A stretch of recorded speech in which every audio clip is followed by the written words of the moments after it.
Questo spazio è realizzato in collaborazione con Fondazione CR Trieste.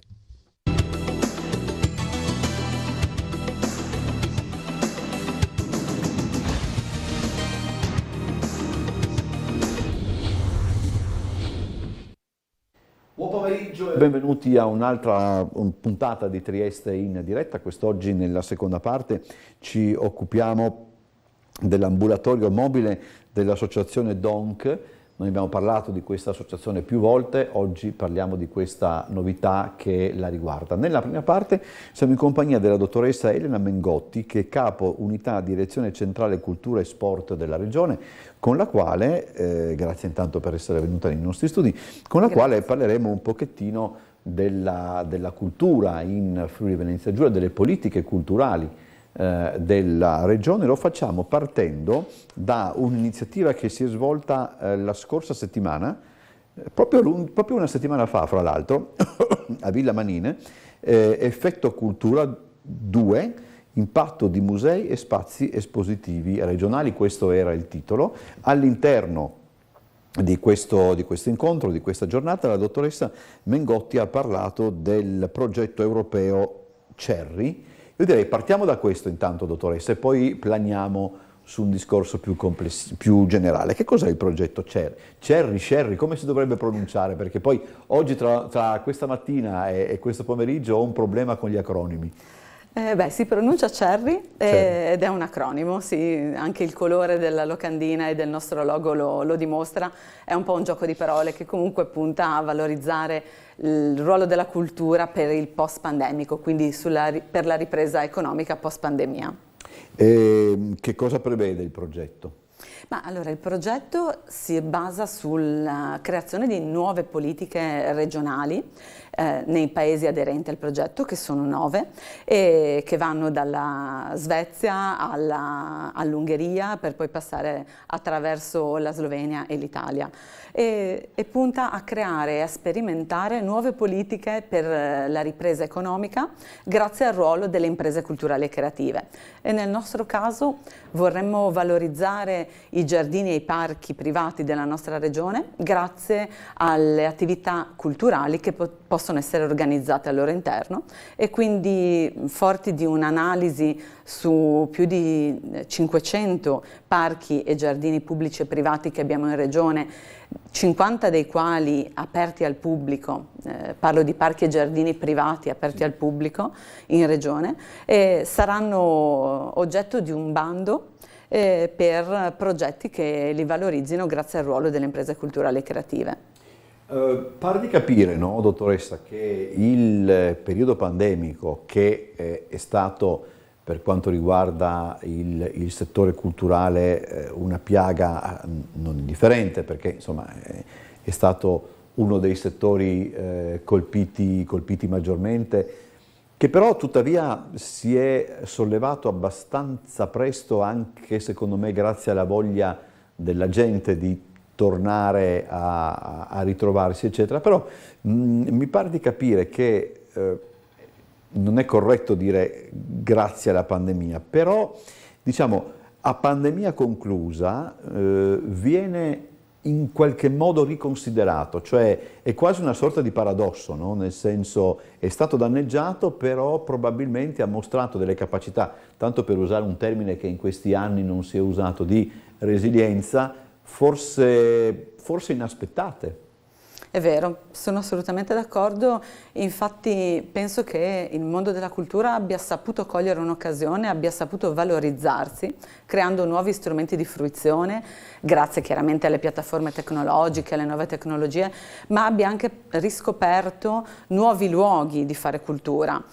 Cito ad esempio un'iniziativa che abbiamo promosso, Palchi nei Parchi, all'interno della quale abbiamo realizzato iniziative culturali all'interno di parchi e foreste, grazie alla collaborazione anche con il nostro ente di valorizzazione delle risorse forestali, e quindi è stato un modo per la cultura di scoprire anche un nuovo modo di coinvolgere i pubblici e anche di arrivare a nuovi pubblici, alla popolazione residente, che molto spesso è difficile intercettare in quasi tutte le manifestazioni. Tra l'altro il progetto Cerri, cui accennavamo prima, è un po', per esempio, la valorizzazione anche dei parchi e dei giardini privati. In alcune realtà, sto pensando alla realtà britannica, è qualcosa che, come dire, è quasi congenito, no? Insomma, sappiamo che, chiedo scusa, non congenito, è organico, nel senso ci sono parchi privati aperti, e poi loro anche, insomma, guadagnano, sappiamo tutte queste cose, però vuol dire, è un concetto che forse per noi è relativamente nuovo.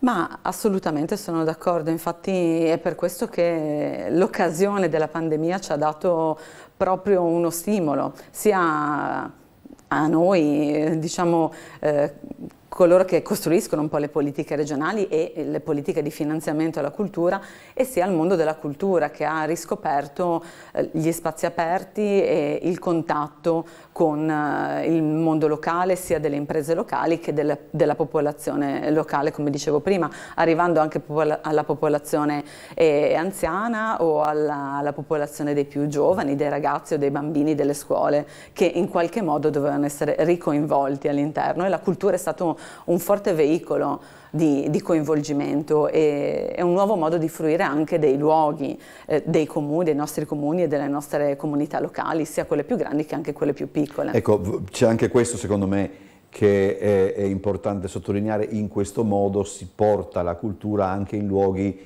appunto non meno frequentati, perché non è corretta come definizione, ma comunque in luoghi più piccoli, più appartati, fuori dai circuiti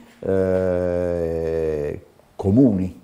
È giusto, sì sì, infatti assolutamente, siamo andati in parchi, in giardini dove le guardie forestali ci hanno raccontato un po' le specie di piante della nostra regione, siamo andati all'interno di luoghi dove prima nemmeno i cittadini erano stati, e abbiamo portato anche, penso, un momento diciamo di rivalutazione dell'associazionismo culturale all'interno della nostra regione, per cui penso che sia stata un'occasione della quale noi adesso stiamo facendo tesoro, perché Palchi nei Parchi va avanti dopo la pandemia e coinvolgerà nuovi territori, coinvolgerà nuove associazioni culturali, nuovi festival e spero coinvolgerà nuove comunità locali, ma anche nuovi turisti, perché non dimentichiamo che i nostri festival e le nostre associazioni culturali sono un modo di attrarre il turista, sia gli escursionisti, quindi che vengono da comunità più vicine, sia il turista straniero o anche nazionale, e quindi mi piace pensare a queste iniziative anche come un modo di sviluppare l'economia dei nostri territori. Il sottotitolo, diciamo così, dell'incontro della settimana scorsa recita creazione di un sistema per l'analisi degli impatti in Friuli Venezia Giulia. Ne discutevamo prima di cominciare la trasmissione, di quanto sia importante poi ragionare anche appunto sui numeri, per comprendere anche il successo di determinate iniziative e anche, come si potrebbe dire, la portata di determinate realtà. E ridurre l'impatto a questo è solo parte del problema, immagino, però è una parte importante. Ma certo, è una parte fondamentale, i numeri sono molto importanti e assieme alle persone sono la base di un'azione sia politica che poi anche di organizzazione della cultura sul territorio. E nel 2019 abbiamo pensato, nell'ambito di una visione della cultura come motore di sviluppo appunto dell'economia, ad un'analisi sull'impatto economico che i nostri, diciamo, finanziamenti e le attività culturali della nostra regione producono, e quindi abbiamo avviato un sistema di valutazione che ha prodotto un software grazie ad un team scientifico che ha lavorato sul territorio insieme ai nostri festival, alle nostre associazioni culturali, ai nostri luoghi della cultura, alle nostre associazioni sportive e ha creato un sistema nuovo in Italia, siamo la prima regione ad adottarlo, per misurare l'impatto economico della cultura. Da un lato di quello che fanno i nostri festival più importanti, siamo partiti dai nostri festival, quindi abbiamo coinvolto 16 festival importanti e abbiamo distribuito questionari, più di 2000 questionari all'inizio per arrivare fino ad 8000 questionari tra il 2019 e il 2020 e abbiamo esaminato l'impatto economico, l'impatto sociale dei nostri festival regionali, analizzando il pubblico e analizzando anche la spesa che veniva prodotta, quindi sia il consumo del turista dal punto di vista degli hotel o dei ristoranti e sia anche diciamo, le entrate per la nostra regione, quindi in termini di tasse, lavorando insieme alla nostra ragioneria regionale. E questo sistema è poi stato esportato più di recente ai luoghi della cultura regionale, quindi musei e spazi espositivi. Abbiamo fatto un'analisi di impatto su 18 realtà regionali che vanno dal Museo della Civiltà Contadina Gortani di Tolmezzo fino ad arrivare al Museo del Parco di Miramare e passando attraverso la Basilica di Aquileia o il PAF, il Palazzo del Fumetto di Pordenone. E abbiamo analizzato le caratteristiche del pubblico, che è più o meno un pubblico di età medio-alta, e la spesa che produce all'interno della nostra economia regionale, che va dai 180 euro giornalieri fino ai 20 o 30 diciamo, del visitatore residente. E comunque abbiamo scoperto che i turisti si fermano circa 7 giorni quando visitano uno dei nostri luoghi della cultura regionali. Quello che lei sta dicendo mi dà il destro per passare, diciamo così, ad un altro argomento. Anche di questo abbiamo discusso un attimo prima di cominciare, cioè il ruolo che la Regione Friuli Venezia Giulia ha nelle politiche culturali, che è un ruolo, come posso dire, importante, verrebbe da dire anche imponente, perché le cifre che vengono investite sono cifre appunto importanti, pesanti, ma è un ruolo che come si dice, non è forse molto ben percepito dalla pubblica opinione, per certi aspetti nemmeno, non so se noi giornalisti possiamo considerarci addetti ai lavori, ma insomma diciamo che noi giornalisti abbiamo in questo senso una posizione particolare, perché conosciamo di più ma non conosciamo tutto, insomma, no? E delle volte nemmeno noi ci accorgiamo di determinate realtà. Il ruolo di analisi cui lei ha accennato, il ruolo anche, se vogliamo, di coordinamento, un coordinamento però che non è affatto invasivo, eccetera, sono difficilmente visibili, ecco, insomma.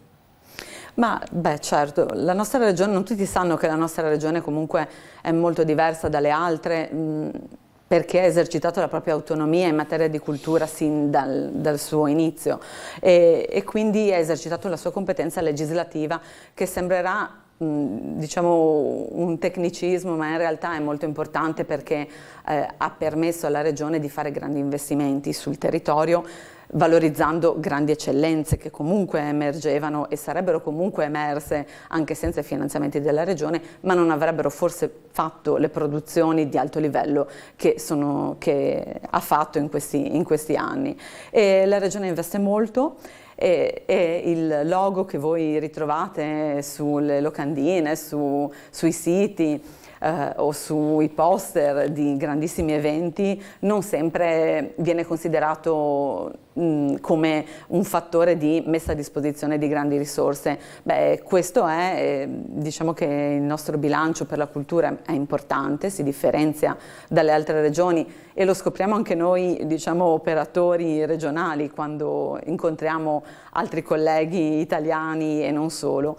E forti di questi finanziamenti credo che abbiamo permesso e permettiamo tuttora ai musei di funzionare, alle biblioteche di rimanere aperte così tanto, diciamo, alle scuole di fare progetti sperimentali e interessanti nell'ambito culturale e non solo, a grandi festival di lavorare a livello locale e anche internazionale, di distinguersi e a molti luoghi della cultura, musei e non solo, di effettuare una programmazione importante e anche, diciamo, di lungo periodo.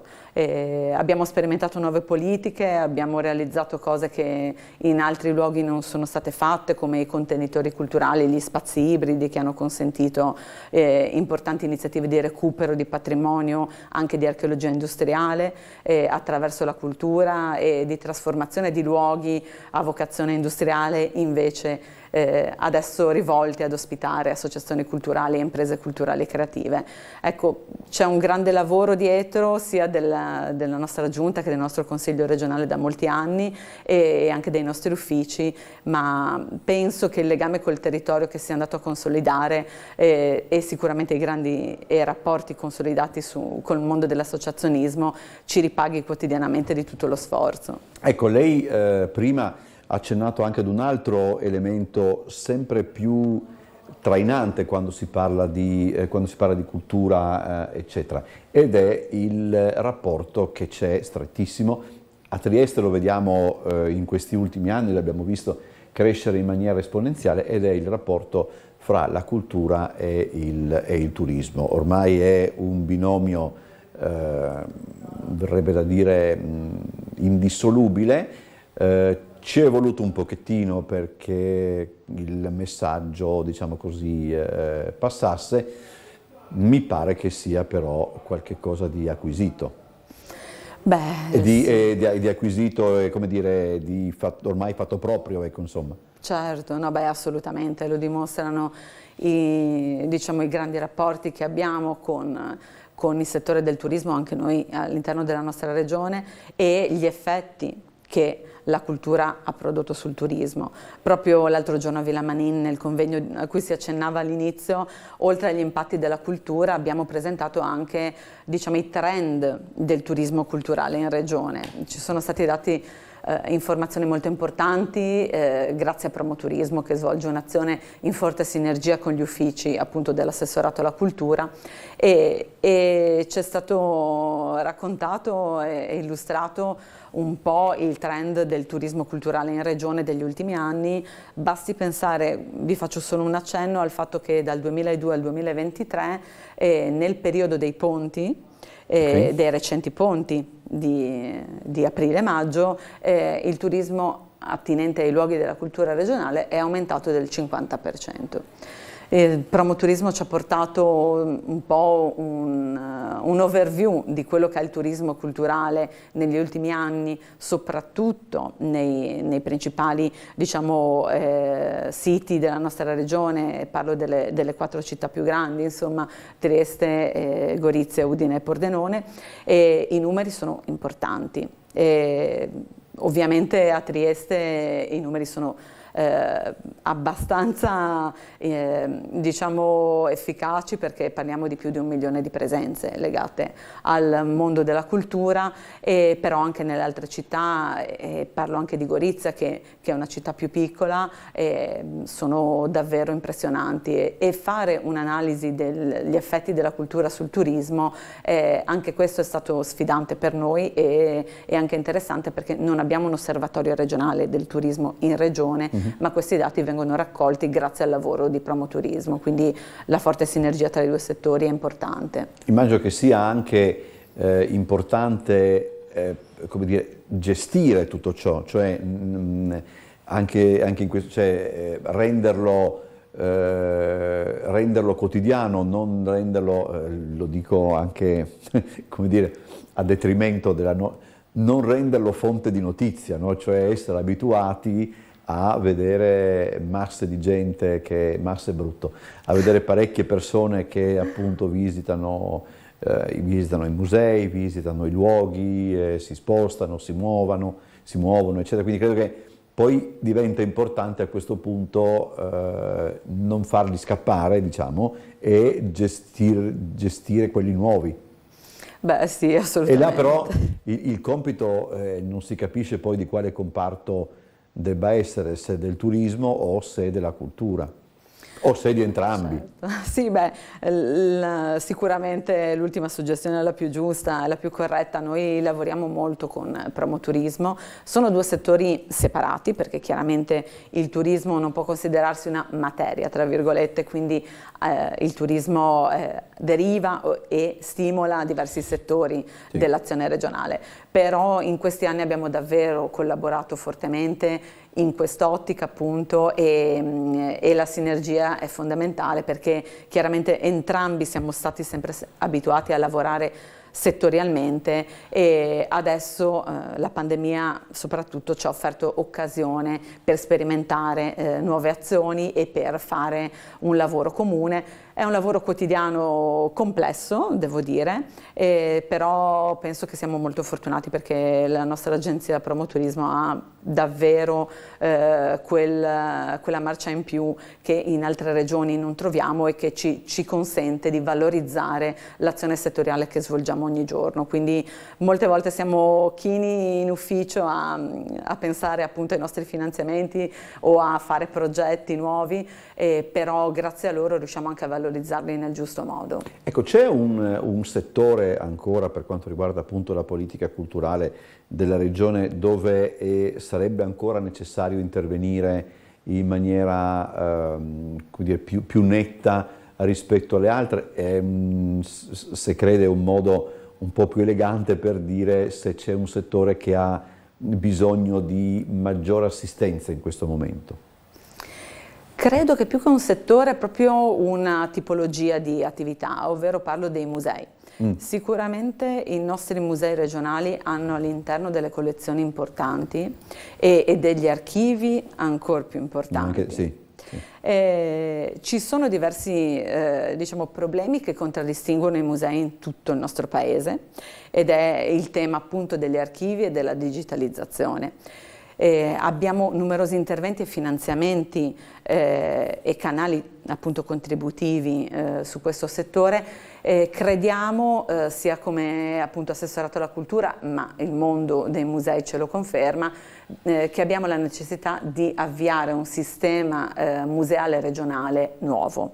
È indispensabile fare nuove politiche per i musei e i luoghi della cultura in generale, appunto al fine di valorizzarli in un'ottica diversa, valorizzandone anche il ruolo di, diciamo, non so, motore della comunità locale, motore di sviluppo sociale, motore di sviluppo economico, ma per fare questo bisogna cambiarne anche un po' la reputazione e cercare di supportarne un diverso ruolo, una diversa visione, sia da parte degli operatori museali ma anche del pubblico e in primis ovviamente di noi che costruiamo le politiche insieme ai nostri assessori e consiglieri regionali. Negli ultimi anni, se è vero appunto che la politica e gli interventi della regione in campo culturale sono appunto meno evidenti rispetto a quelli di un comune, eccetera, però è ben vero che io non so se si può dire da quando è nata l'ERPAC, ma comunque ERPAC è un luogo, verrebbe anche una serie di luoghi dove l'impegno della regione è evidente sia da un punto di vista di programmazione che da un punto di vista, anche se vogliamo, è brutto dirlo, magari anche di esposizioni, cioè ci sono delle mostre sotto l'egida dell'ERPAC, sto pensando a quella che io purtroppo ho visto soltanto per quanto riguarda le immagini, ma alcuni miei amici che sono andati a vederla ne sono rimasti entusiasti, quella sul design italiano degli anni 50, se non mi sbaglio, che è una mostra appunto molto colorata, molto bella, insomma, perché poi dopo usiamolo anche sto aggettivo che dice tanto. Quindi sto pensando per esempio a tutte le mostre fotografiche che soprattutto a Trieste, al Magazzino delle Idee, vengono, cioè ERPAC è anche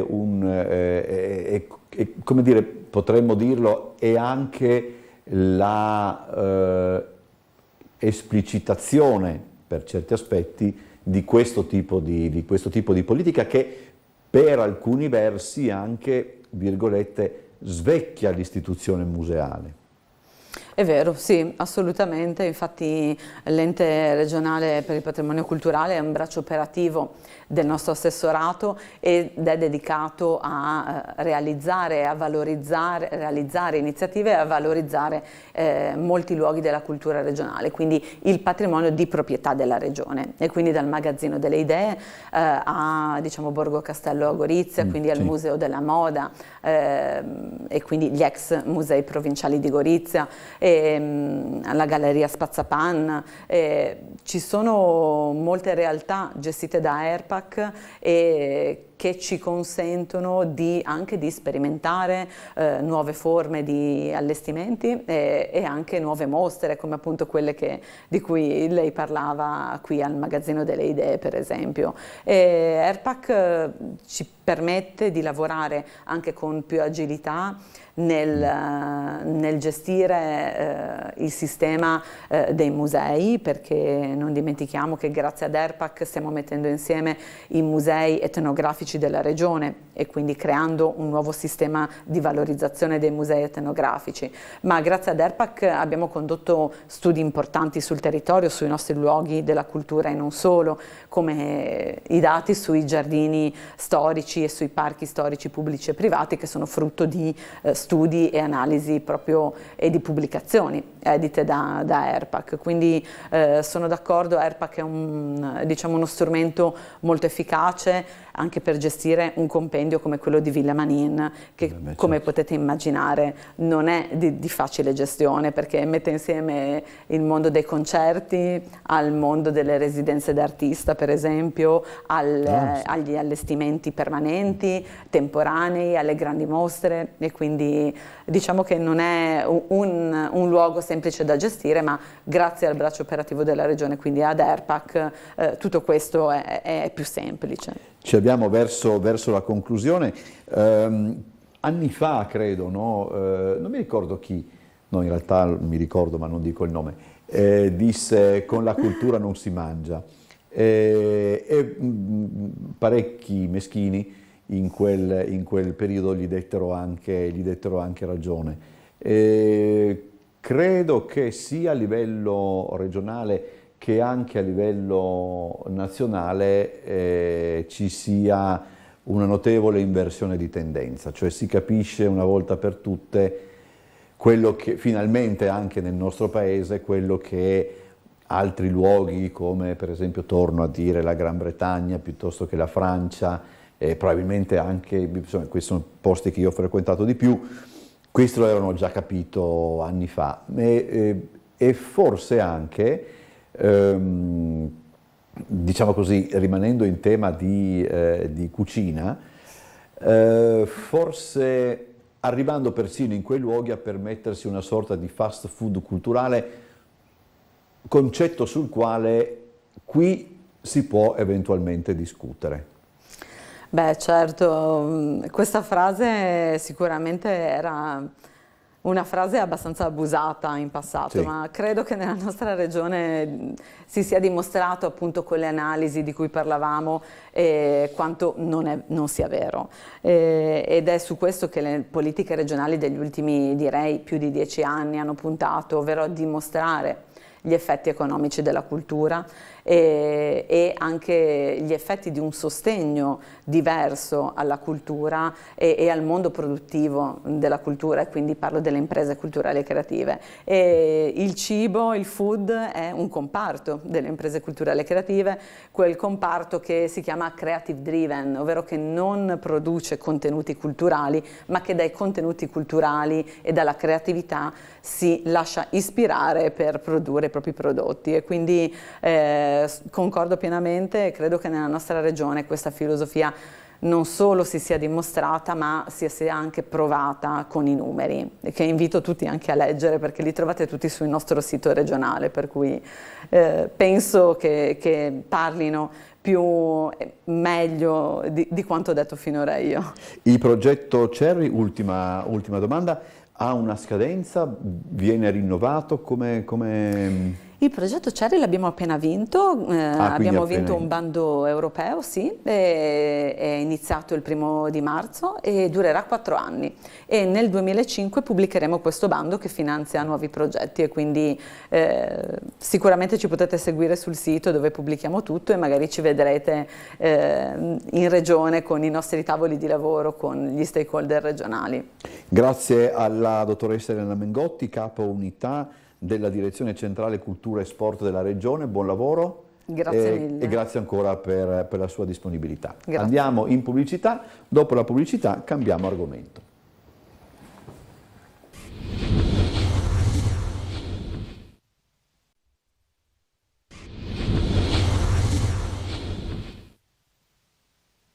Seconda parte di questa puntata di Trieste in diretta, siamo in compagnia del dottor Stefano Bardari che è tornato a trovarci. Dottor Bardari è il presidente dell'associazione DONC HMODV. Sì, DONC Humanitarian Medicine, grazie mille per l'invito, okay. È un piacere. 2 sono gli argomenti di cui parleremo. Presenteremo un'iniziativa che si terrà questo sabato sì, in Palazzo Gobčević, ma soprattutto, cominciamo parlando dell'ambulatorio mobile che è stato presentato l'altro ieri, sì. Ieri, martedì, non lo capisco esatto, più. Martedì, qui in seminario. È stato acquistato grazie al contributo della Fondazione CR Trieste e al Rotary Club Trieste Nord. Che cos'è? Quando funzionerà? Sì, Donkey, si chiama Donkey, è un gioco di parole per complicato un po'. Sì, è un po' complicato, ma per sottolineare appunto un gioco di parole per sapere asinello quello che va a ricordare Ronzinante, perché Donk Humanitarian Medicine ricorda l'associazione Don Chisciotte, era la ex Don Chisciotte per questo. E Donkey è un po' un sogno che si realizza e soprattutto la chiusura di un cerchio, perché noi avevamo iniziato la nostra associazione a Napoli nel 2005, poi ci eravamo trasferiti a Trieste nel 2012 e dal 2012 ormai sono più di 10 anni che abbiamo appunto questa associazione di volontariato qui a Trieste e Donkey è il coronamento appunto di questo sogno di andare noi dagli altri, appunto da chi ne ha bisogno, da chi noi offriamo visite mediche gratuite per chi ne ha bisogno, per chi non ha accesso al Servizio Sanitario Nazionale e quindi facciamo da ponte al Servizio Sanitario Nazionale e quindi oltre ai tanti ambulatori dove siamo presenti ogni giorno con oltre 50 medici, uno psicoterapeuta e mediatori e 2 infermieri, adesso appunto abbiamo anche un mezzo che ci permette di andare noi. Qui come funziona? Quando riesco a capire, sarete, perché diciamo così, l'attività inizierà fra un po' di tempo, no? C'è bisogno di... Allora, noi siamo pronti, nel senso che noi abbiamo già un'equipe che è pronta per partire. Noi cerchiamo di fare sempre tutto in collaborazione con le autorità e con l'azienda sanitaria con cui abbiamo un ottimo rapporto e anche una convenzione gratuita per queste visite per indigenti. E quindi semplicemente stiamo avendo delle riunioni anche col prefetto per capire dove è il posto migliore per localizzarci, per essere utili alla comunità triestina. Sarà un posto soltanto o più luoghi? No, noi siamo disponibili a spostarci, ad andare dove è più utile, perché l'idea proprio di Donkey è nata anche dal bisogno che noi vediamo sul campo. È nata in realtà l'idea da prima della pandemia. Infatti noi ci eravamo conosciuti, se non mi sbaglio, prima della pandemia, sì. e vedevamo che noi molto spesso venivamo chiamati in alcune zone dove non riuscivamo ad assicurare le cure con quella dignità e attenzione verso le persone che siamo abituati e soliti dare, e quindi avevamo pensato a un mezzo che ci potesse aiutare in questo, che ci potesse supportare. Poi dopo è esplosa la pandemia e questo bisogno si è triplicato praticamente, e quindi grazie alla fondazione, al contributo della Fondazione CR Trieste e del Rotary Nord siamo riusciti a realizzare questo sogno di acquistare questo mezzo che ci porterà ancora di più nella provincia di Trieste. Che cosa significa per un medico a questo punto andare lui incontro, mettiamola così, anche se il termine non è, mi rendo conto. Effettivamente è una cosa che per noi sarà insolita, o meglio ci dobbiamo abituare, nel senso che noi già siamo abituati ad avere a che fare con persone, diciamo, fragili, indigenti, quindi bisogna avere delle accortezze in più per cercare di entrare un po' nel loro mondo anche a livello empatico. Chiaramente attraverso questo mezzo sarà ancora un po' più difficile, perché andremo noi da loro in posti anche disagiati, semmai anche con maltempo o comunque in periodi come l'inverno, comunque con temperature più rigide, quindi dobbiamo solo tararci su questa nuova avventura. E per fare questo mi aggancio a quello che probabilmente era il secondo tema della serata, proprio ci confronteremo con tante nuove associazioni, tante associazioni italiane al Festival della Salute e della Medicina Umanitaria che inaugureremo sabato prossimo. Ecco, il tema appunto dell'incontro di sabato prossimo, che ricordo inizierà alle 10:30 a Palazzo Gopčević in Sala Baslen, tanto per cambiare. Sì, la ringrazio per non avermi fatto dire a me E medicina di strada, curare e prendersi cura di tutti. Sì, questa è un'idea che abbiamo avuto, è un festival della medicina umanitaria e del volontariato, e sarà diffuso nel tempo e nello spazio. Questa è l'anteprima di sabato, ma in realtà poi ci saranno mostre, eventi durante tutto l'anno, e sarà possibile vedere il programma sul sito festival.donchm.org. E questo ha tre obiettivi, il festival, ci siamo posti tre obiettivi. Innanzitutto far conoscere il mondo della medicina umanitaria, dell'associazionismo e del volontariato alla comunità triestina, perché è sempre comunque giusto e corretto informare la comunità di quello che si fa. E poi le altre due cose sempre importanti è essere fonti di ispirazione per quelli che sono i giovani medici, i giovani infermieri o comunque chi si occupa di sociosanitario, per quanto riguarda appunto la sensibilizzazione alla medicina umanitaria. E poi il terzo, non meno importante, è quello di cercare di far rete tra tutte le associazioni. Tenga presente che siamo onorati del fatto che verranno tantissime associazioni da tutta Italia. Il NAGA, sono associazioni molto più grandi anche di noi, il NAGA da Milano, Intersos, Medu da Roma e Firenze, CESAIM da Verona, e poi Medici Senza Frontiere, che sicuramente conoscono tutti quanti. Esattamente, il concetto di medicina da strada, quella che avete usato come titolo, che è anche molto, molto accattivante, che cos'è proprio quello che fa l'associazione, cioè mettersi a disposizione, andare incontro? Esattamente, medicina umanitaria un po', forse può sembrare anche ridondante, perché umanitario fa parte della medicina, però vuole sottolineare un'attenzione particolare verso questo tipo di persone che sono più fragili, indigenti in generale, e quindi con un'attenzione in più a questo tipo di persone. Medicina di strada vuol dire appunto andare da queste persone anche attraverso dei mezzi come il nostro, che abbiamo appena inaugurato, e che appunto vorremmo anche dei suggerimenti in quest'ottica di fare rete da chi invece utilizza questi mezzi e questo tipo di medicina di strada da tanti anni, come queste associazioni che verranno. So che la domanda potrebbe sembrare anche brusca, ma mi serve proprio perché mettiamola così, perché da un certo momento in poi c'è stato bisogno di questo tipo di medicina? Cioè che cosa, ad un certo punto, che cosa non è funzionato, che cosa si è inceppato in un meccanismo che insomma, sembrava anche abbastanza ben oleato? Ma diciamo che noi cerchiamo di andare il servizio sanitario a fare da ponte al servizio sanitario nazionale.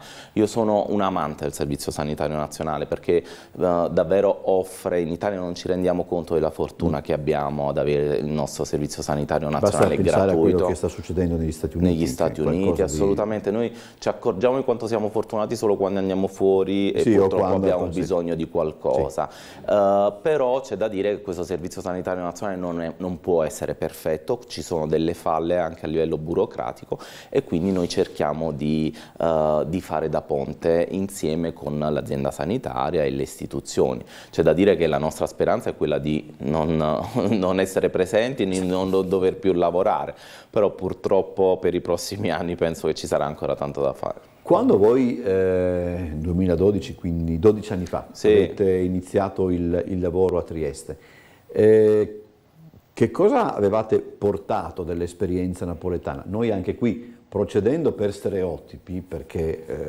insomma, purtroppo delle volte ci si affida agli stereotipi, molto probabilmente quando si pensa appunto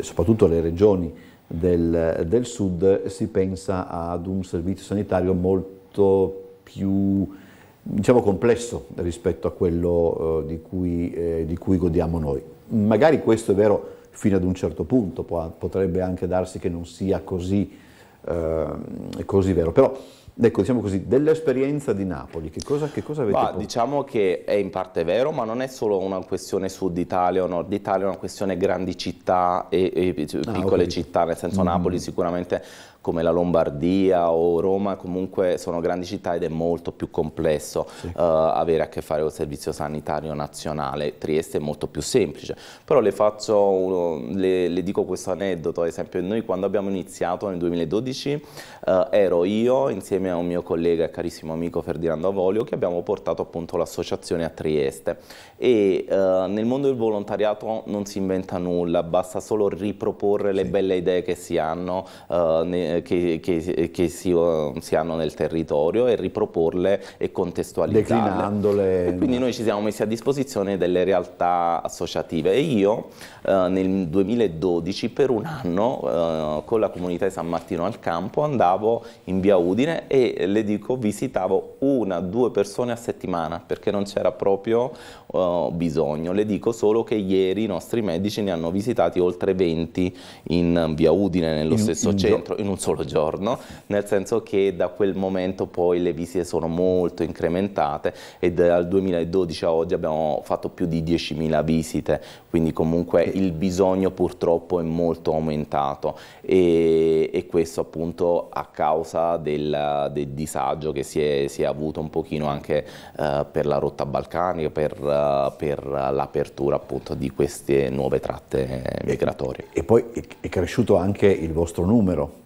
Sì, allora quello che è davvero bello di questo tipo di lavoro, diciamo che è volontariato, è avere a che fare proprio con gli altri volontari, perché sono proprio un serbatoio di energia e di passione. Infatti ormai sono tantissimi volontari medici e infermieri che lavorano, tra virgolette, lavorano per DONC, e anche perché siamo una delle pochissime realtà associative sociosanitarie in regione praticamente che fanno appunto un'attività del genere. Quanti siete adesso?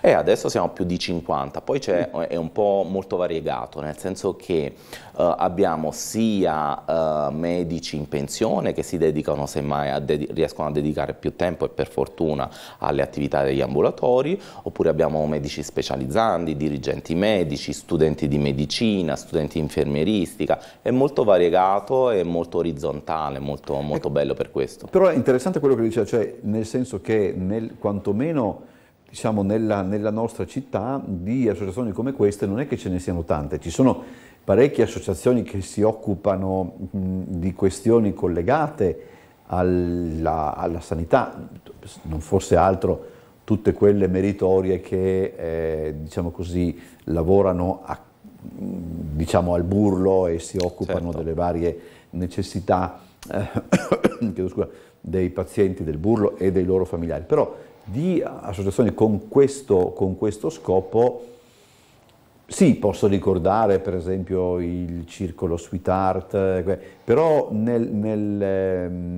sono sempre realtà a fianco del medico. Voi invece siete proprio... Sì, sono realtà comunque non molto frequenti. In Italia ogni città ha le sue associazioni, oppure ci sono le grandi ONG come Emergency, come Medici Senza Frontiere, che sono più strutturate, non hanno volontari medici, ma hanno proprio medici che lavorano per le associazioni. Sì, noi abbiamo deciso di crescere molto, anche di cercare di darci sempre più da fare, e così abbiamo deciso che appunto il nostro core business, tra virgolette, nel senso la nostra attività principale è formata da volontari, quindi tutti i medici sono volontari, però poi stiamo cercando di ingrandirci creando una struttura professionale intorno a questi volontari per valorizzare il loro lavoro e per cercare sempre di espandere le nostre attività in modo da essere più utili possibile. Anche perché immagino che pure voi, da due punti di vista a questo punto, abbiate a che fare con questo mostro tutto italiano che è la burocrazia, perché sappiamo benissimo che le associazioni di volontariato delle volte debbono sottostare a tutta una serie di obblighi. Se poi dopo aggiungiamo anche la burocrazia medica, sì.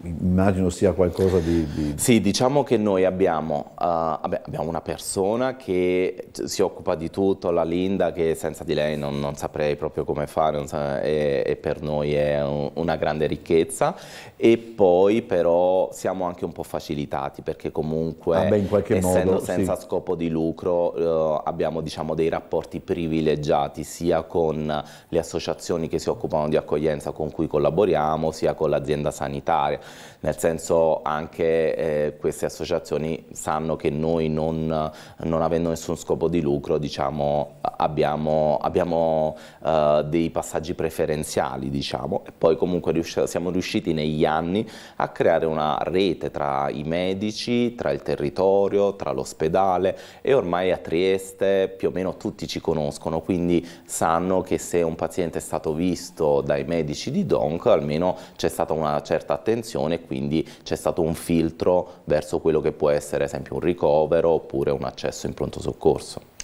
Il vostro lavoro ci racconta anche in qualche modo di come per forza di cose è cambiato anche il mestiere di medico nel corso degli anni? Ma io allora penso di essere ancora giovane, 42 anni, però già lavoro da 15 anni nel sistema sanitario nazionale, le posso dire che è cambiato tanto anche il rapporto col sistema sanitario nazionale, perché purtroppo comunque turni molto faticosi e pronto soccorso sempre molto molto pieni, quindi il rapporto del medico con l'utenza è molto cambiato.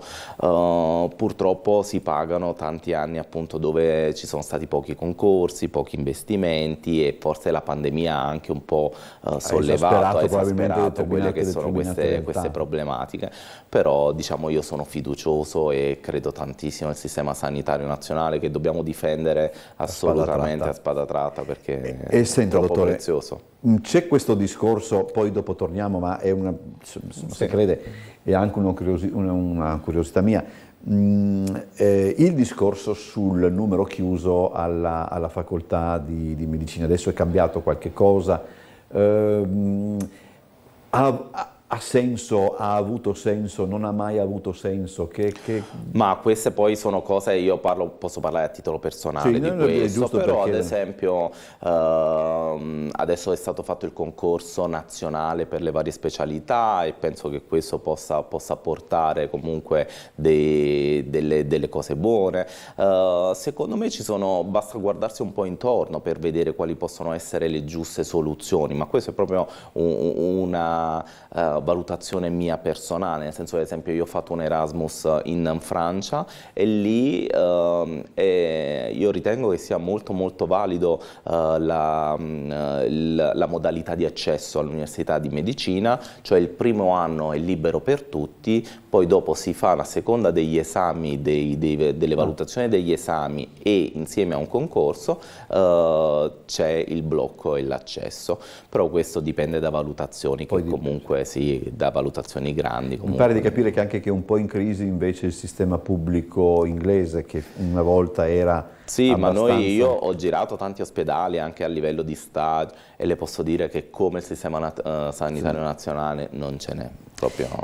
Il vostro è anche una sorta di osservatorio più o meno privilegiato, poi su questo termine bisognerà anche mettersi d'accordo, anche sulla società, no? della città e per forza di cose del nostro paese.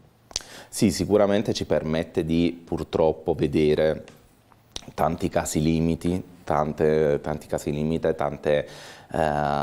situazioni di grave difficoltà, però ci permette anche di avere a che fare con tante belle persone, nel senso che il sistema di accoglienza è fatto da tanti volontari o tante persone che ci lavorano, che fanno questo con grandissima passione. Questo per noi che siamo volontari in particolare è davvero una spinta a continuare a fare quello che riteniamo giusto. Queste problematiche poi si riversano anche, cioè ci sono problemi che riguardano anche la popolazione triestina, insomma, no? Sappiamo che qui notate appunto come posso dire, una crescita del numero delle persone triestine che hanno bisogno anche del vostro intervento, ma o diciamo, la situazione non è ancora così? Allora, diciamo che noi ci affidiamo, cioè noi facciamo attività per chi non ha tessera sanitaria o comunque è molto indigente, quindi diciamo che non sono tantissimi i triestini che direttamente afferiscono a noi,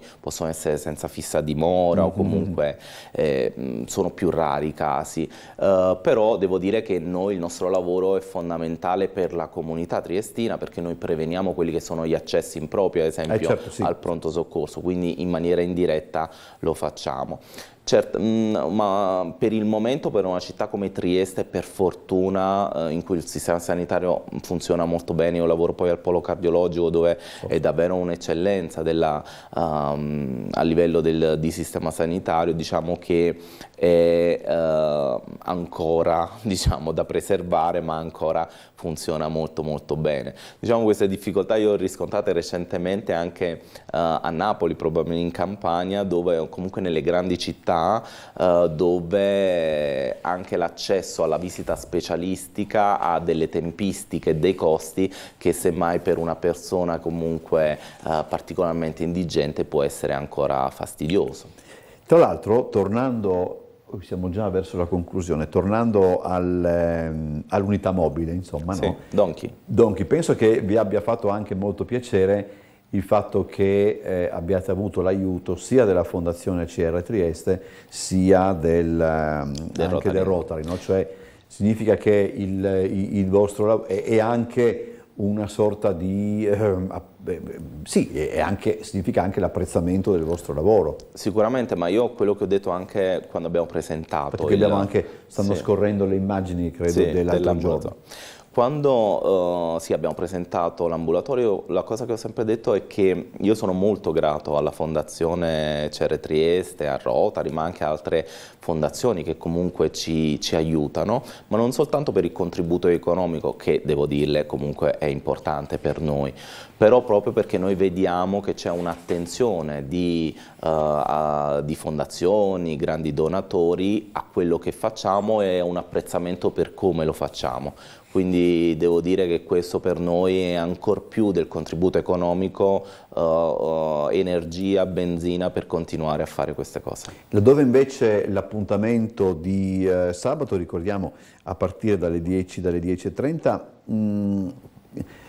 come potrebbe secondo lei riverberarsi sul lungo periodo, ecco, insomma, non esaurirsi, diciamo, appunto nel convegno. Ma è proprio quello che noi vorremmo, nel senso che le persone, la comunità triestina vada sul sito, cerchi quali sono i prossimi eventi. Noi piano piano li stiamo organizzando, mostre fotografiche, incontri, ma poi su tematiche varie, non soltanto la medicina prettamente umanitaria, ma anche altri tipi di racconti. Questo perché vogliamo cercare di informare la comunità su quelle che sono le problematiche sociali presenti a livello del territorio triestino, a livello nazionale e a livello anche di cooperazione internazionale, perché ci occupiamo anche di questo, quindi informare la comunità e renderla partecipe. A noi ci farebbe molto piacere se persone comuni, non solo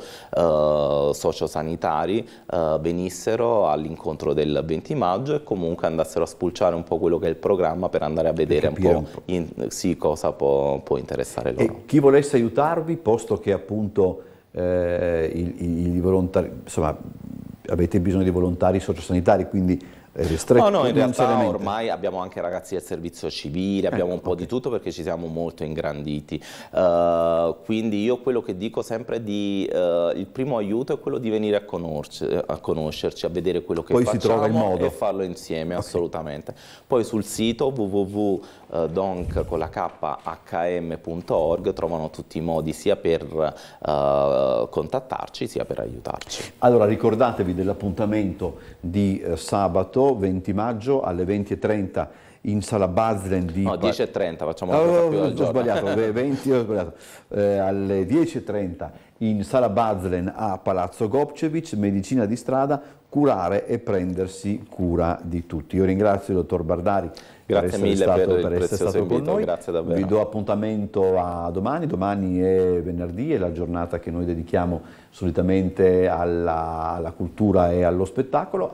Parleremo prima con un giovane autore musicale che si chiama Puntino, perché ha una specie di, come si chiama, una specie di piercing, insomma, quindi ha scelto questo nome d'arte, ma l'abbiamo già visto, insomma, è molto bello parlare con lui. E poi avremo Rossana Poletti per parlare del Trieste Operetta Festival.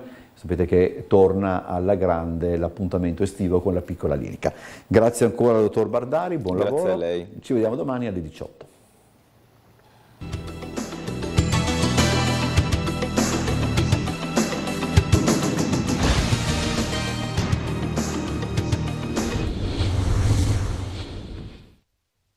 Questo spazio è realizzato in collaborazione con Fondazione CR Trieste.